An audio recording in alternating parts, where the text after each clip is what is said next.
Darkness falls across Middle-earth. The midnight shadows grow in girth.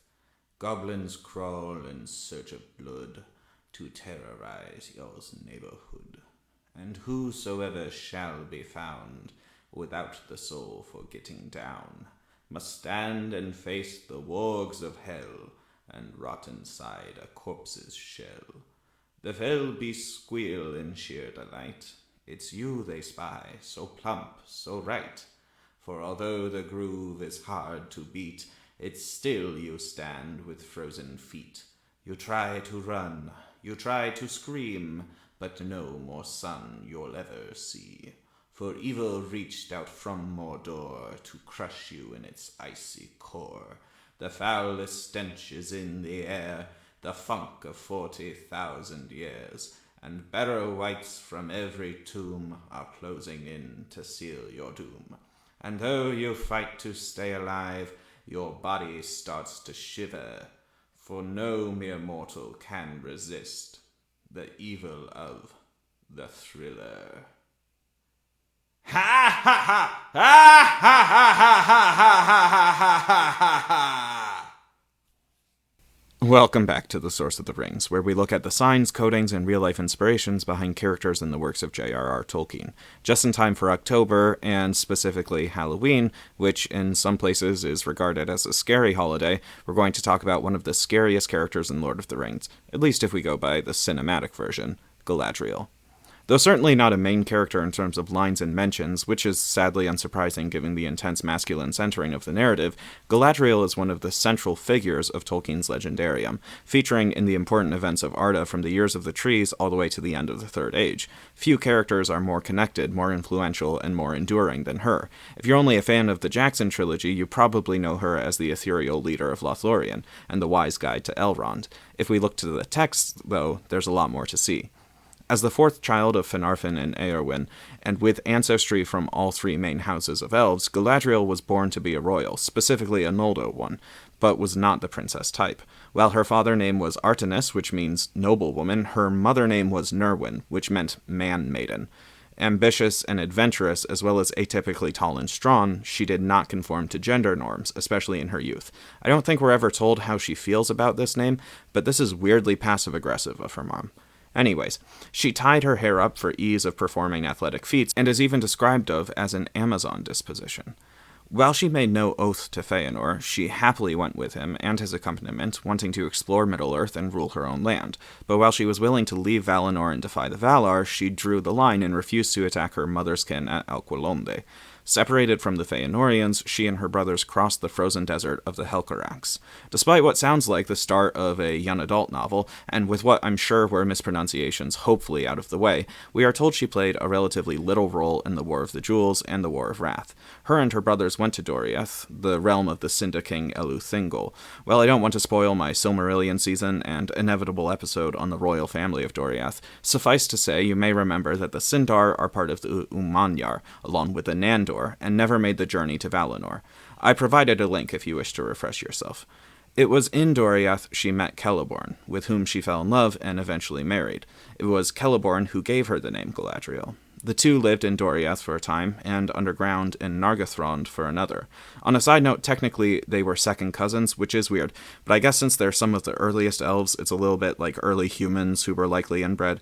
They definitely weren't raised as family, at the very least.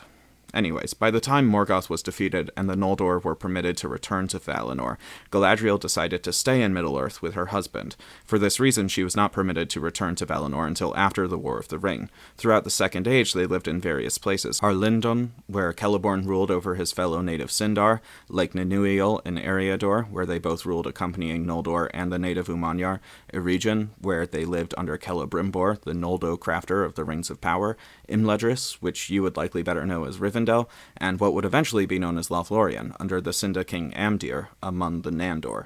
Again, as a refresher, the Nandor are the indigenous woodland elves. Think Legolas and the other elves of Mirkwood, but just in different forests. With a lot more to do in the Second Age, Galadriel ended up befriending the dwarves of Khazad-dûm, having a daughter, Celebrian, traversing the mines of Moria, and convincing Celebrimbor to send the three elven rings away to prevent Sauron from stealing them. Following this, Celebrimbor even gave one of the rings of power, Narya, the Ring of Water, to Galadriel. It is this power that is said to have made Lothlorien a more beautiful place. In the early years of the Third Age, Celebrian married Elrond, and shortly after gave birth to Elladan, Elrohir, and Arwen. Eventually, though, Amroth, the son of Amdir, died trying to reunite with his betrothed, the Nando Nimrodel, who was a staunch advocate for Nandor's self-determination, one of the most interesting characters, I feel, in Tolkien's stories, but ultimately underused. She was lost to time. With neither king nor queen apparent, Galadriel and Celeborn decided they would be the new rulers of Lothlorien. Galadriel planted Malorn trees, which were originally from Valinor, which the native Nandor, the Galadrim, used to make buildings. The narrative frames their rule here as beneficial and benevolent. Galadriel later created the White Council, an alliance of a few wise wizards and elves, united to establish a defense against the potential return of Sauron. Galadriel wanted Gandalf to be the leader, not Saruman, as she distrusted him, but Gandalf refused, wanting to be a wanderer. She would remain on the council, at least until the point where they successfully drove Sauron out of Dol Guldur, which is referenced in The Hobbit. That's right, Galadriel, alongside Gandalf and Saruman, was able to drive Sauron back into Mordor. Admittedly, this was okay with his plans, but it's still awfully impressive for anybody to do. During the events of The Lord of the Rings, Galadriel, as even movie fans know, welcomes the Fellowship to Lothlorien, giving them various useful gifts. Belts for Merry, Pippin, and Boromir, a bow for Legolas, 3 of her hairs to Gimli, a box with a Malorn seed in it to Sam, the Elfstone to Aragorn, who was to marry her granddaughter, and the Phial of Light to Frodo. Most of these end up being quite helpful throughout the quest, or at the very least of great sentimental value. But the most memorable thing about the Fellowship's time in Lothlorien is Galadriel's mirror. The mirror allows Sam and Frodo to see possible futures, which influences their perspectives for the rest of the trilogy. But who could forget what happens when she is tempted by the ring? Quote, Galadriel laughed with a sudden clear laugh. Wise the Lady Galadriel may be, she said, yet here she has met her match in courtesy. Gently are you revenged for my testing of your heart at our first meeting. You began to see with a keen eye. I do not deny that my heart has greatly desired to ask what you offer. For many long years I had pondered what I might do, should the great ring come into my hands. And behold, it was brought within my grasp. The evil that was devised long ago works on in many ways, whether Sauron himself stands or falls. Would not that have been a noble deed to set to the credit of his ring, if I had taken it by force or fear from my guest? And now at last it comes. You will give me the ring freely. In the place of the Dark Lord you will set up a queen, and I shall not be dark, but beautiful and terrible as the morning and the night, fair as the sea and the sun and the snow upon the mountain, dreadful as the storm and the lightning, stronger than the foundations of the earth. All shall love me and despair. She lifted up her hand, and from the ring that she wore there issued a great light that illuminated her alone, and left all else dark. She stood before Frodo, seeming now tall beyond measurement, and beautiful beyond enduring, terrible and worshipful. Then she let her hand fall, and the light faded, and suddenly she laughed again. And lo, she was shrunken, a slender elf woman, clad in simple white, whose gentle voice was soft and sad. I passed the test, she said. I will diminish, and go into the west, and remain Galadriel. End quote. I love this part. Galadriel has found a peace with just being Galadriel. Her identity had always been, in part, tied to her power, her rule, or her family, but in perhaps her greatest show of strength, she actually rejects the chance for ultimate power of her own, knowing she can have peace now in returning to Valinor. There's something beautiful in knowing that power isn't everything, and that sometimes the corruption it brings outweighs the good you can hypothetically do with it. I don't know why Jackson decided to make this an Exorcist-type moment, but whatever. But Galadriel isn't just giving up here, as she is the one to ultimately cast down the walls of Dol Guldur, ending the penultimate battle of the War of the Ring, and ending Sauron's dark grasp over the woodland region. With Sauron defeated, Galadriel does decide to return to Valinor once more, and takes her ring of power with her. Eventually, without Narya, Lothlorien diminished and depopulated, with it being abandoned by the time Arwen dies. Galadriel's story ultimately ends, as it went for most of her life, in a bittersweet fashion.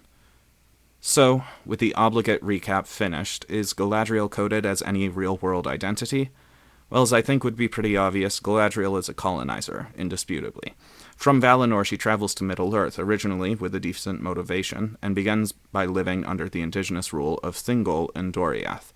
But rather than be a visitor or a guest, Galadriel ultimately declares herself the ruler of Lothlorien, once a land happy without a central ruler, whose Nandor population were subjugated by the Sindar and now Noldor foreigners. There are lots of factors contributing to this view, with the story being the most obvious one. On top of that, there are the physical attributes, with Galadriel being tall, blonde, and wearing in her youth a hairstyle that most likely resembled a medieval Northern European braid.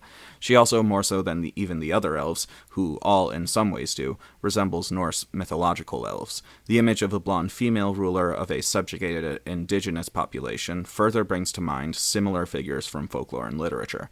My friend DT at JRR Tolkien has linked Galadriel's appearance to that of Columbia, the personification of the United States, especially in the painting American Progress by John Gast. For those who can't see it on screen, the painting displays a giant white woman flanked by industrialists with trains and wagons marching across a now homogenized landscape into the land still inhabited by Native Americans, who, along with bison and other animals, are fleeing from her.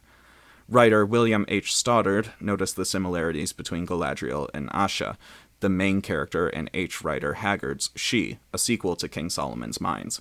Both characters are outsiders ruling an indigenous group through the use of magic. Both possess clairvoyant water mirrors. And although Asha is much more clearly a villain than a hero, the similarities are there. Tolkien himself said he was a fan of She when he was younger.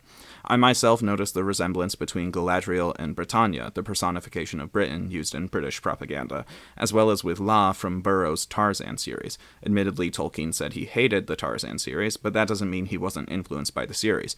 Or perhaps both were just borrowing from Haggard, or all three were borrowing from the propaganda of colonialism.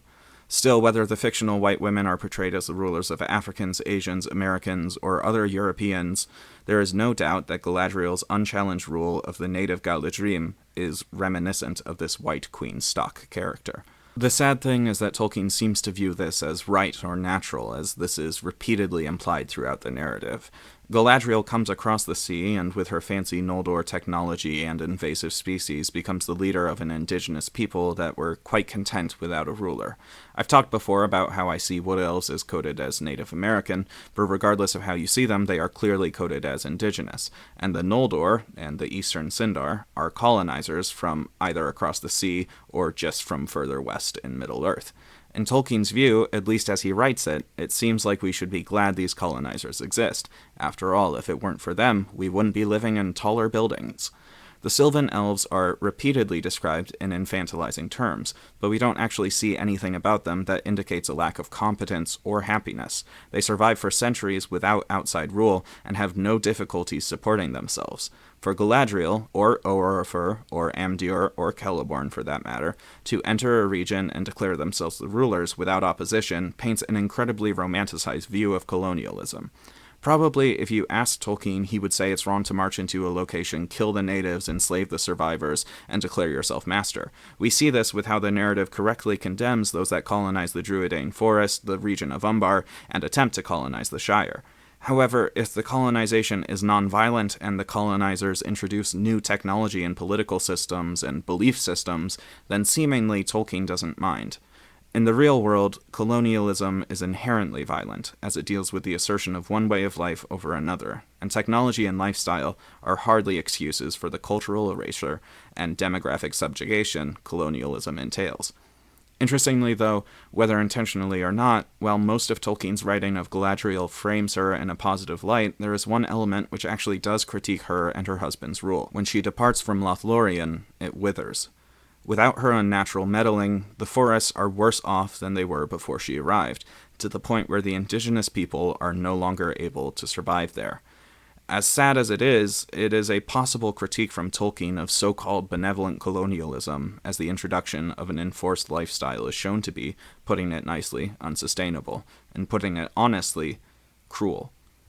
I think an anti-colonialist telling of Galadriel's story would need to go more in depth, though. It would need to showcase more perspectives of the Galadrim, show how they feel about the new presence of outside, unelected, unwanted leaders, and a writer could examine the change in dwellings not actually leading to greater safety, but just conforming to a Noldor sense of beauty. You could even have Galadriel herself be involved in conversations about the ethics of her declaring herself the ruler of an entirely separate group of elves. Galadriel is a great character, and as one of a few women in Lord of the Rings, I would not want her to be removed. But the narrative surrounding frames colonialism as kind and cultural erasure as progressive. I wouldn't say that Galadriel shouldn't be a colonizer in universe, but that her role in the downfall of Lothlorien should be more than a footnote to her story, and the opportunity to discuss how impactful her self-asserted manifest rule is should definitely be taken, be it by future licensed products or in fan analysis. As always, please let me know what you think. Did I miss something important? How do you view Galadriel, and Celeborn and the Galadrim? And what Lord of the Rings character should I cover next? Thank you for watching.